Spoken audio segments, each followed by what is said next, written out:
The grammar of to Sureba has the meaning that in the case of assuming or if A then B.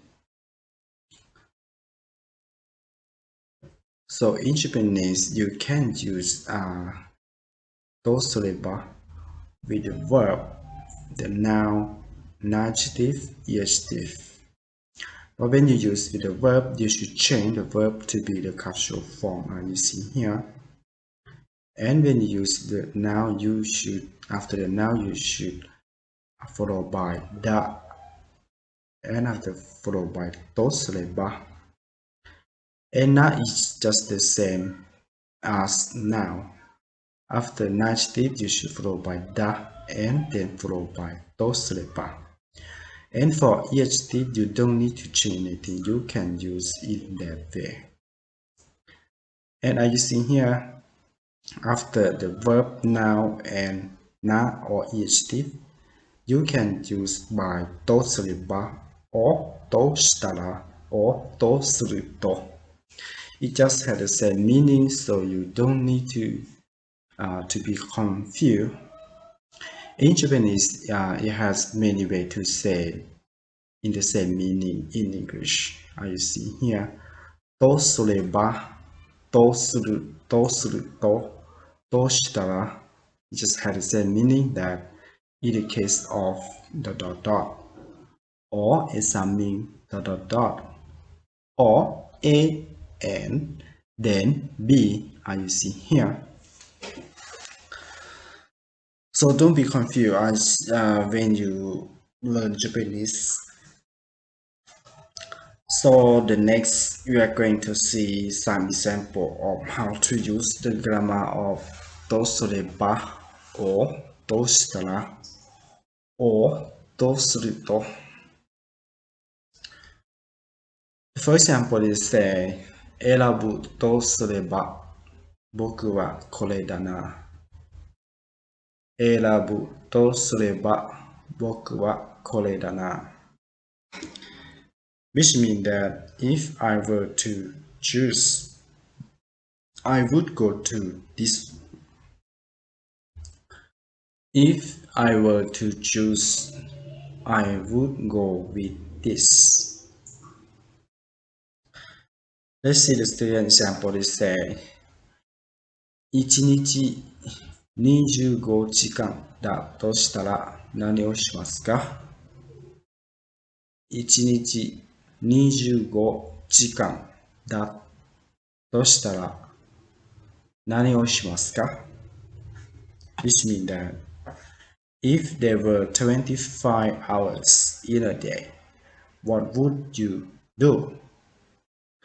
If there were 25 hours in a day, what would you do? Let's consider the first example in here.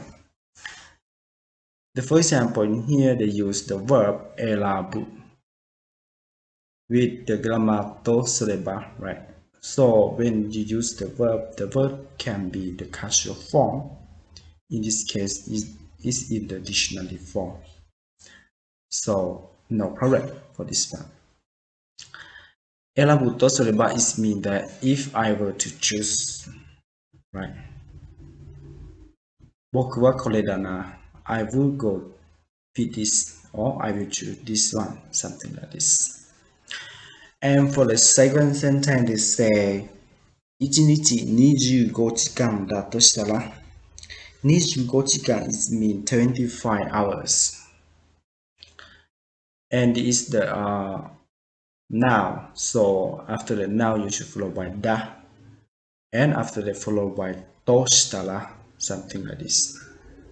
So it means that 1日25時間だとしたら which means that if one day have 25 hours, something like this. Is just suppose something like this. 何をしますか? What would you do? Or why are you going to do something like that?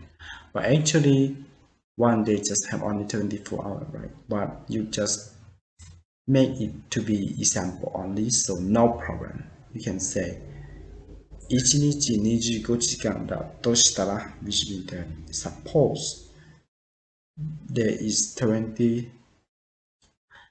there were 25 hours in a day, something like this. So for the second sentence they use とすれば but this first sentence they use とすれば but the second sentence they use としたら it just had the same meaning that if A and then B, or if something then something like this. An example, let's say もし車を買い替えるとすれば次はアメリカの車が欲しい。もし車を買い替えるとすれば次はアメリカの車が欲しい。Which means that if I were to buy a new car, I want to get an American car. If I were to buy a new car, I want to get an American car. In this sentence, you see that they use with the verb. In here, our verb is kaeru is in the dictionary form. So when the word in the dictionary form, you don't need to change anything, right?